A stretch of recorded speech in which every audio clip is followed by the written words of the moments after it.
Hi, I'm Matt from Hoboken Horology, and today I want to go over the many looks of the 300M, the Seamaster 300M 2018, the blue wave dial version of this watch. I bought some straps from cheapnatostraps.com, and this is in no way an endorsement or an advertisement for the site. I didn't get any of these for free or anything like that. I spent my own money on these. I want to see what the different looks I can get with the 300M, and I think this watch is more versatile than, I originally assumed, seeing it on all these different colors. So I wanted to share that with you. If you have a 300M or if you have an older Seamaster, you can see what these straps might look like on your watch and give you a different idea of different looks you can try out or different straps you can play with. So let's take a closer look.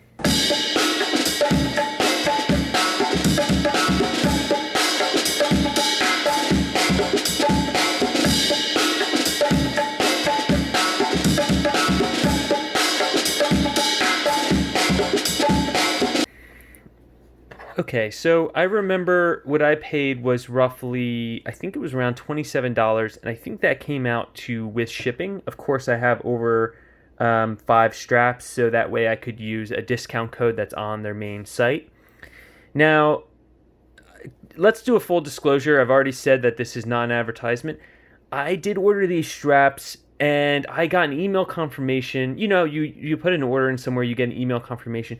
I got an email confirmation about 10 days after I put in the order. And then after the order came through, I received an email on March 30th. Today's April 14th. I received these straps a couple hours before shooting this video.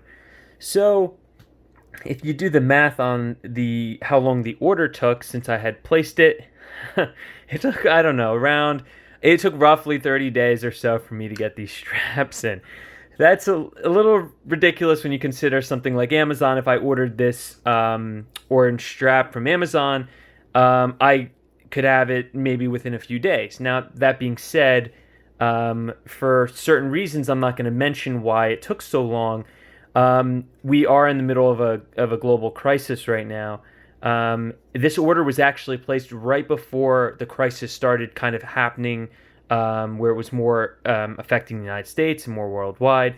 And then as I placed the order, the crisis started to get worse, and then the shipping, of course, took much longer because of that. So I would never say it's the website's problem. It's just circumstances. It's just the circumstance of the time that we're living in. So it's nobody's fault. It's not like they were sitting on my order for 10 days. They had a lot of other things that they had to worry about before sending out some straps. So I just wanted to get that out of the way, just to be clear. Normally, I think their shipping does take a bit longer than something like Amazon, but Amazon's a powerhouse with tens of thousands of people working for them. But also, this strap on Amazon could be anywhere from $10 to $15.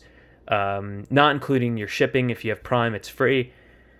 So it would be $15 for something like this, especially if you wanted a color. Like, this is actually a lot lighter than it's probably going to show up on the video. If you wanted a light blue, or this is yellow, but it's actually a pretty light yellow. It's almost like a neon yellow in person. If you wanted either of these specific colors, you might even pay more. There might only be one seller. So that being said, I got all of these straps. If you were to piece these out separately on something like Amazon, you'd probably pay about $100. If this is like 10, 20, 30, let's say this is 45, 55, 65, it could easily go up. These could be a lot less, or they could be a lot more. I know I've seen straps that are very similar to this one from other manufacturers that cost a lot more. That being said, these two, I think, were discounted. They were like $4 or something like that a piece. So let's start with the Nato straps. Cheap Nato straps is great, especially if you're buying in bulk. So we're gonna just thread these through, and be sure to skip through the video if you specifically want to see a specific strap to do this with. So this is a very light blue. Um, this looks really nice on the dial. I think that the blue and the dial is so much darker. A darker blue strap would be much better. But that being said, because of the stainless steel and how the shine of the stainless steel, it is a nice strap for that. What I really want to get to is the orange strap, because that was one of my main reasons for ordering this. This is probably the strap that it's going to live on for a while. I was actually looking at other straps as well. So the quality of these straps is pretty good. There's I can go into the like strap breakdowns and things like that. I can find positives and negatives, like pros and cons with anything I touch pretty much. Like for instance, this guy, you could say these keepers are plastic. It's not like a luxury feel. It's not something that you necessarily want on a strap. It almost feels like there's a plastic sticker on it, but there's not. But that being said, it's not going to scratch your watch. If you have something like a nicer, higher quality NATO strap that has a stainless steel keeper, you know, if it hits your scratch, if it hits or rubs against your watch in the right way, it could scratch it. This is a really nice strap for this. It's just really a nice look. It brings it out. It feels very much like a dive watch. It just has kind of that Doxa orange on it. You know, it's a really nice strap. Again, these things are so inexpensive from cheap NATO straps.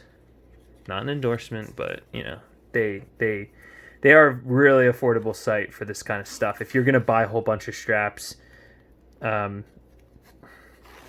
it's completely worth it. Here's the yellow. That's actually really nice too on the blue. They're just contrasting colors like that. It's really nice. If I get enough likes and comments on this video, I would like to mention that I don't have any scratches on the back of my lugs. I was able to remove this strap without, I was able to remove the bracelet without leaving any scratches. And I had a very specific way of aligning tape on the lugs to allow me to do that. If anyone's interested in that, I would have to make a video about it.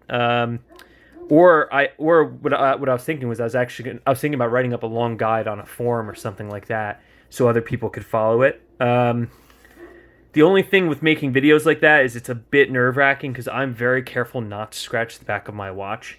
And for me to make a video about it, it means me doing the act multiple times to get the right take or get my point across, and it's just increasing the chances. So that's pretty nice. I wanted to buy a strap like this from Omega, so I was like, oh, let me order it from Cheap NATO Straps and see if it's good fit for this watch. It's not a good fit for this watch. It's kind of cool. I like the colors, and honestly, I also ordered this to try this type of strap. It's adjustable, so this keeper is being held by this loop, and it loops around. This is very reminiscent of a Tudor NATO strap, the ones that Tudor makes, the OME Tudor straps. It's actually quite nice. I actually like this a lot. For a thin watch, this would be amazing. And it's a single pass, which is kind of the straps that I look for. Yeah, this is fantastic. And last but not least are these rubber straps. Now, to be completely frank, I'm pretty sure the company is ISO Frame is the one that makes these straps. They're the original maker of these type of straps. So honestly, this is kind of like one of those type of straps. The quality difference, I'm sure there's a massive difference. I paid a few dollars for these. They were on sale. I paid like $4 for this, when the actual strap from ISO Frame is like over $100. So the difference in quality, I'm sure, is 100% there. But these straps are pretty nice. I gotta say, for just a few bucks, I mean, I would probably spend a lot more for this in the store. Now, I'm not gonna put it on because, as I said, I'm very careful about scratching the lugs, the inside or the sides of the lugs. Like I'm very careful, and I try to do actual strap changes as minimal as possible. But that's a nice look. That would be really nice. Again, I wish I could give you guys a wrist shot of it, but I really can't unless I'm gonna take it off the unless I'm gonna do that real quick, and I don't want to do that unless I'm gonna marry the strap for a while. Oh, I think it's like this. That's nice. It makes the watch look a little I don't want to say cheap. It makes the watch look a little not as professional. It seems like I actually think the black would be the way I would go. But it's nice when you have a rubber strap on. I mean, all of the Omega fans were going crazy for the new Omega rubber strap that this comes on. I needed to get it on a bracelet. But yeah, everyone was going crazy for the rubber strap just because if you haven't worn a rubber strap in a while, it is so convenient. It's very utilitarian. It feels great on the wrist. Okay, so my choice, I think we're going to go again with the orange. So it's funny, you can really pick apart straps like I was saying before. This is this keeper. I'm not sure if this keeper is metal or not. I think it might be just because it's wrapped up. I'm like sitting here trying to unwrap this thing. I don't want to cut it off. Okay, so this keeper is metal. And these keepers, I believe, are plastic. Yeah, these are plastic. There's no way these are metal. So it's not terrible. Like the plastic keepers will stop your watch from being scratched. And there's a pro here. I noticed a lot of NATO straps, especially high-end ones, will have spring bars here, which makes sense. I forget who does it. I think maybe it's IWC actually has a deployment clasp with a NATO strap, which is not something you see that often. Or it may have been Blancpain instead of IWC. But I think that honestly on a NATO, my point of failure is the spring bar, and we have a redundancy, because if I lose a spring bar, it'll be held on my watch, on my wrist. It'll hold on to the actual watch.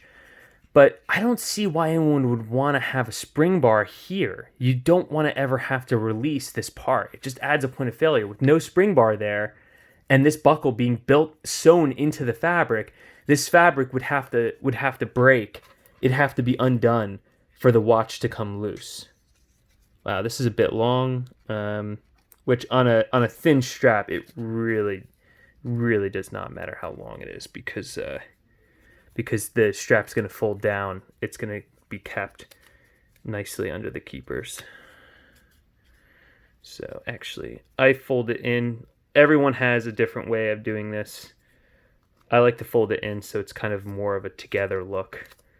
I don't really like the flap to be on the other side. Here we go.